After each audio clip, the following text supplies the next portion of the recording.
जिसका वहीं समाजवादी पार्टी के अध्यक्ष अखिलेश यादव ने पार्टी के सीनियर नेता माता प्रसाद पांडे को नेता प्रतिपक्ष बनाया। 29 जुलाई से शुरू हो रहे विधानसभा सत्र में माता प्रसाद ही सपा विधायक दल की अगुवाई करेंगे। इसके साथ ही महबूब अली अधिशास्ता मंडल, कमाल अख्तर मुख्य सचेतक और राकेश कुमार उप सचेतक बनाए गए। उत्तर प्रदेश विधानसभा का मानसून सत्र 29 जुलाई से शुरू होने जा रहा है। इससे पहले मुख्य विपक्षी समाजवादी पार्टी ने विधानसभा में नेता प्रतिपक्ष की घोषणा कर दी है। कौन है माता प्रसाद पांडे? सबसे पहला तो यही सवाल है और आपको बताएंगे कि वो 7 बार से विधानसभा के सदस्य रह चुके हैं, कई आंदोलनों का हिस्सा रह चुके हैं। 1991 में स्वास्थ्य मंत्री और 2003 में श्रम एवं रोजगार मंत्री बने। सपा मुखिया अखिलेश यादव ने वरिष्ठ नेता और इटवा से सपा विधायक माता प्रसाद को नेता प्रतिपक्ष बनाया है। इसके साथ ही समाजवादी पार्टी ने मुख्य सचेतक समेत अन्य पदों पर भी नामों की घोषणा कर दी है। बता दें कि माता प्रसाद पांडे कई बार विधायक रह चुके हैं। याद है, यादी सपा सरकार में विधानसभा अध्यक्ष भी रह चुके हैं। सपा अध्यक्ष अखिलेश यादव ने माता प्रसाद पांडे को बेहद अहम जिम्मेदारी देते हुए उन्हें नेता प्रतिपक्ष बनाया है। अब माता प्रसाद सत्र के दौरान सपा की आवाज को बुलंद करेंगे और जनहित के मुद्दों को सदन में उठाएंगे। अब आपको बताते हैं कि सपा के मुखिया अखिलेश यादव ने उपचुनाव और 2027 के चुनाव के बाद कौन सा प्लान बनाया है बीजेपी को शिकस्त देने के लिए। असल में सपा ने इस बार चला है बी कार्ड यानी कि ब्राह्मण कार्ड। अब आपको बताते हैं कि क्या है पूरी क्रोनोलॉजी उसके पीछे, सपा के बी कार्ड के पीछे। सपा की जो नज़र है वो ब्राह्मण वोट पर है और सवर्ण वर्ग से आते हैं माता प्रसाद। सपा का नया फॉर्मूला है पीडीए प्लस बी यानी ब्राह्मण। इटवा विधानसभा सीट से 7 बार विधायक रह चुके हैं ये, और आपको बता दें मुलायम सिंह यादव के बेहद करीबी रहे हैं ये। तो आपको पूरी सिस्टम अब आपको समझ में आया होगा कि कब आज जब इनका अनाउंसमेंट होता है कि ये अब यहाँ के नेता प्रतिपक्ष हैं, उसके बाद से पूरी यहाँ पर सारे जगह पर इस चीज़ के बारे में चर्चा होने लगी कि आखिर इस वक्त क्या है समाजवादी पार्टी के दिमाग में।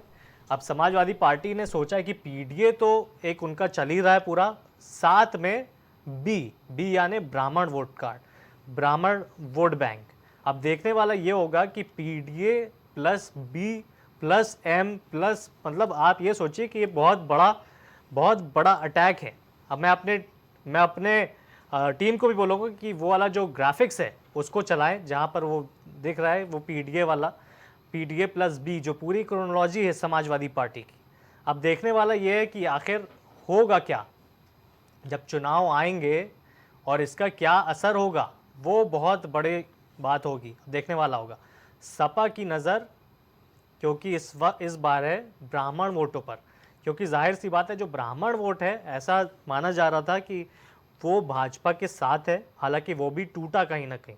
लेकिन अब यहाँ पर क्लियर जो एम है, जो निगाह है समाजवादी पार्टी की, वो है ब्राह्मणों पे कि कैसे किस तरह वो इनके साथ जुड़े, क्योंकि जाहिर सी बात है आने वाले आगामी जो चुनाव हैं वो बहुत इंटरेस्टिंग होंगे और लोकसभा के बाद से ये बहुत बड़ा मुद्दा बनता जा रहा है। और हमारे साथ इस वक्त समाजवादी पार्टी के प्रवक्ता मौजूद हैं और भाजपा के भी प्रवक्ता मौजूद हैं। भाजपा से हमारे साथ शिव सिंह भारती हैं और धर्मेंद्र सिंह समाजवादी पार्टी से।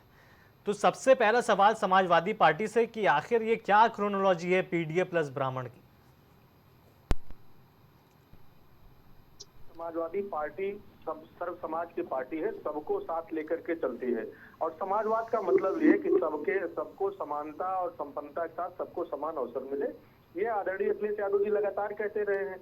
और हम लोग जैसे जाति जनगणना की बात करते हैं, जिसकी जितनी हिस्सेदारी उसकी उतनी भागीदारी। जहां तक माता प्रसाद पांडे जी के नेता प्रतिपक्ष बनाए जाने का सवाल है, आदरणीय माता प्रसाद पांडे जी 1980 में पहली बार विधायक हुए थे। वो अत्यंत वरिष्ठ लेजिस्लेटर हैं और साथ साथ लेजिस्लेशन के ज्ञाता हैं, विधानसभा के अध्यक्ष रहे हैं। और साथ साथ जब हम कहते थे पीडीए, तो पिछड़े, दलित, अल्पसंख्यक, आदिवासी के साथ साथ मार्जिनलाइज्ड अगड़े भी हमारे साथ, हम सबको लेके चलने की बात करते थे। तो समाजवादी पार्टी की जो लड़ाई है, पीडीए की लड़ाई हो, चाहे जनता के अन्य बुनियादी सवालों की लड़ाई हो, आदरणीय माता प्रसाद पांडे जी के नेतृत्व में सड़क से लेकर के सदन तक और मजबूती से उठाएंगे और लड़ेंगे। आदरणीय अखिलेश यादव जी जहां दिल्ली में इन मुद्दों को लेकर के लड़ेंगे संसद के अंदर, वही उत्तर प्रदेश की विधानसभा से लेकर के सड़क तक। और विधानसभा में जब हम कह रहे हैं कि लेजिस्लेशन के ज्ञाता हैं, तो उस हिसाब से तकनीकी तरीके से लेकर के धारदार तरीके से विधानसभा के अंदर सारे बुनियादी सवाल उठाए जाएंगे। बिल्कुल। शिव सिंह भारती जी, लग रहा है जैसा कि हमारे प्रवक्ता समाजवादी पार्टी के बता रहे हैं कि सबको साथ लेकर चलेंगे, लग रहा है इस बार सभी को साथ ले लेंगे, क्या करेंगे आप लोग? जी बिल्कुल, अभी समाजवादी पार्टी के प्रवक्ता मित्र हमारे अभी बोल रहे थे और इन्होंने जैसे कहा ना कि सब समाज की पार्टी है, तो अभी लोकसभा के चुनाव होकर गए हैं, तो इनको पीडीए का नारा देने की क्या आवश्यकता चाहिए था। मैं फिर कह रहा हूं कि इनके जो नेता हैं अखिलेश यादव जी, यह भ्रम फैलाने का काम करते हैं और भ्रम फैला के इन्होंने पीडीए का नारा लोकसभा के चुनाव में लेकर आए। लेकिन अब जान गए कि लोकसभा के चुनाव में हमें सर्व आगे जो 2027 का चुनाव है, तो हमको सर्व समाज की बात करनी होगी। इसलिए किसी को भी ये लोग नेता प्रतिपक्ष बना दे, उससे भारतीय जनता पार्टी का कोई सरोकार नहीं है। लेकिन जो पीडीए का नारा देकर इन्होंने सीटें 37 सीटें उत्तर प्रदेश के अंदर अर्जित की है, निश्चित रूप से पिछड़ा और दलित समुदाय अपने आप को ठगा हुआ महसूस करेगा। इन्होंने पहली बोनी, इनकी सीटें बढ़ी, इन्होंने पहली बोनी जब इनका नंबर आया तो इन्होंने नेता प्रतिपक्ष किसी और को बना दिया। अगर आपको वास्तव में पीडीए की चिंता थी तो माता प्रसाद पांडे जी की जगह किसी पिछड़े दलित व्यक्ति को ये नेता प्रतिपक्ष बना सकते थे।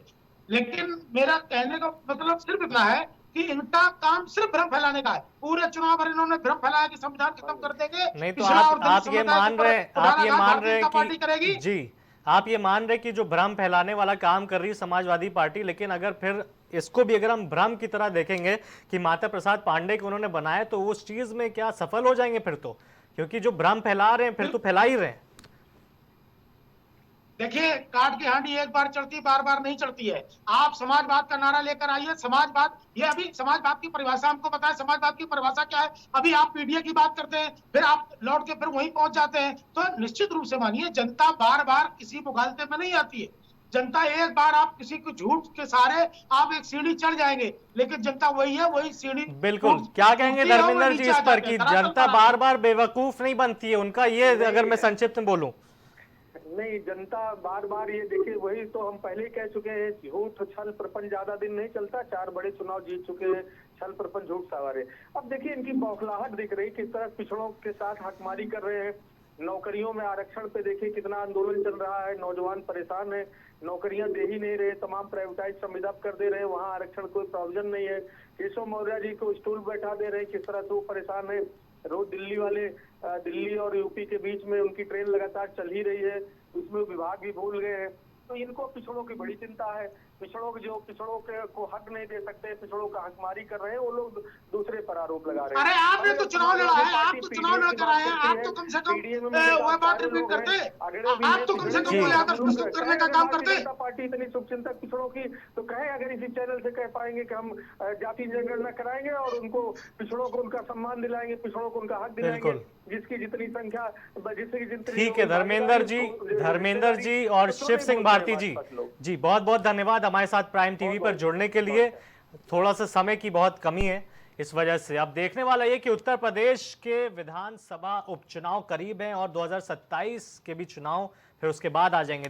देखने वाला ये होगा कि आखिर कौन जीतता है।